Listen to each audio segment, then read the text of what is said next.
ముగింపులో ప్రత్యేక ప్రశంసలతో పాటు బహుమతులు కూడా ఇచ్చారండి.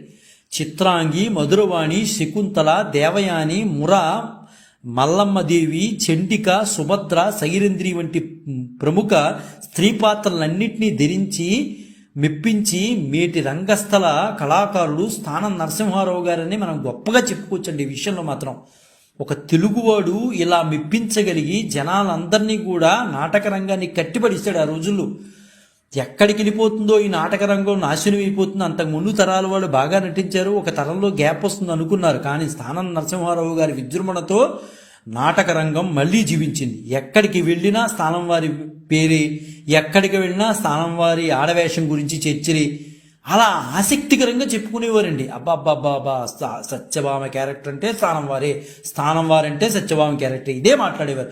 ఎన్ని స్త్రీ పాత్రలు వేసినా ఆయనకి ఈ పాత్ర మాత్రం ఎక్కువ పేరు ప్రఖ్యాతులు తీసుకొచ్చిందండి. సరే, 1900